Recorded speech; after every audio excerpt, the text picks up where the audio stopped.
Hey, a playa, if there's someone that you like and you're trying to figure out how to get them to send you the first text message, don't worry. In this video, I'm going to break down how to create this field where they feel drawn in to texting you first. This is the Just Beats, you're watching the Just Beat.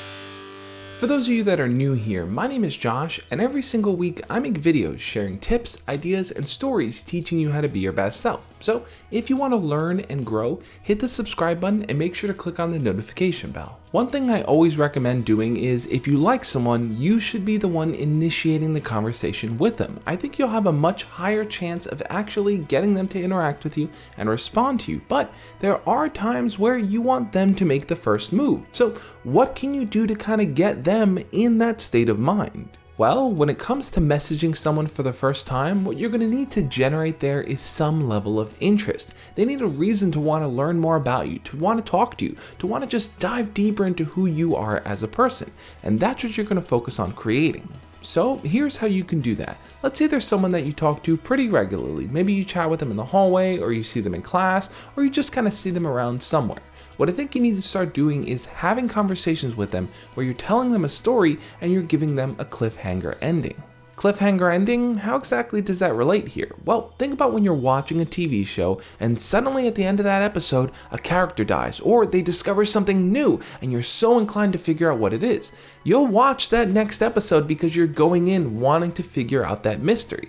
And that's the type of conversations you should be having with your crush. Start telling them a story about yourself and then leave out one key detail, or tell them that you'll tell them the rest of the story the next time you talk to them. By doing this, you leave them wanting more. It's human nature to want to fill in the gaps of things that we don't know. So if there's something that someone said to you that you don't tell them, or you went to a place and you were surprised by what you found and they're left without those key details, yeah, they're going to want to message you and talk to you and figure that out. This is something I've done successfully in the past. One time I went out with a group of my friends and I started talking to this random girl and telling her the psychology behind the cube. If you want to know more about that, check out the video over here. But basically, by the end of the night, I had to head out, but I didn't tell her what the cube represented. So because she was so curious, I told her, tell you what, give me your number, I'll give you mine. Text me tomorrow, we'll talk on the phone, and I'll tell you what the cube means. The very next day, this girl was super excited to reach out to me because I left her on such a huge cliffhanger. Now you might be thinking, but Josh, I don't really have any interesting stories or things to talk about, nothing that's really going to make them curious about me as a person. And I think that's where you're wrong. Every one of us has our own individual story and crazy things that have happened to us before. So it all comes down to how you tell it and what you omit from that actual conversation to leave them wanting more. So think back on your life, think back to the crazy and weird things that have happened and start to tell that story, but then leave it at a cliffhanger.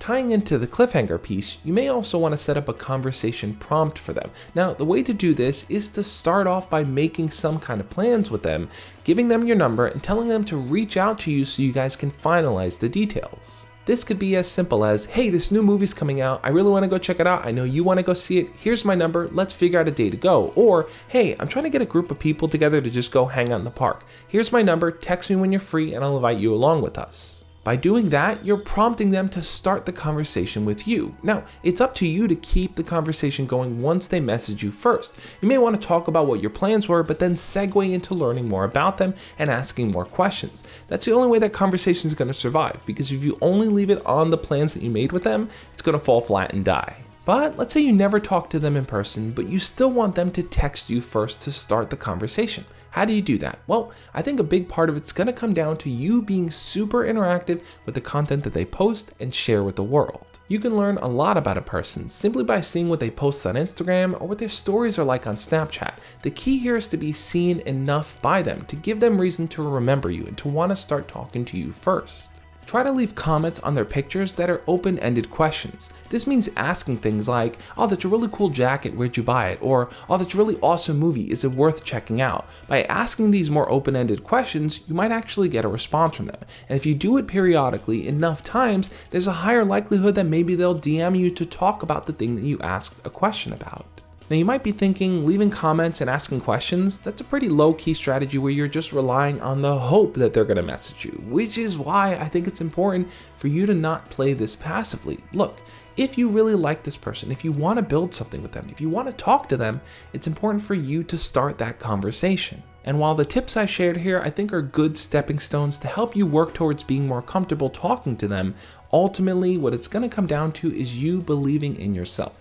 You having the confidence to actually carry a conversation with them, because if they message you first and you don't know what to say, where's that conversation going to go? That's not being prepared enough for it. So by talking to them first, you know that you're taking the reins, you're starting the conversation, and you're directing it to wherever you want to. What do you think though? When you like someone and you want to talk to them, do you find yourself always having to be the person to start the conversation? Leave your comments down below and we'll talk about it. Now sometimes you get a conversation going, but then eventually it just falls flat and you don't know what to do. Well, I talk about that in the video over there on the side where I break down how to revive these kind of conversations that just ended up going nowhere or you're left with one-word answers. Check out the video, I think it'll be super helpful for you. Also, check out my 20 icebreaker conversation starters, I'll link it up over here. That guide is going to be helpful for you in starting conversations and figuring out what to talk about. I put it together, it's a free guide, download it, it'll be super helpful for you. On that note guys, I'll catch you next time. As always, love and peace.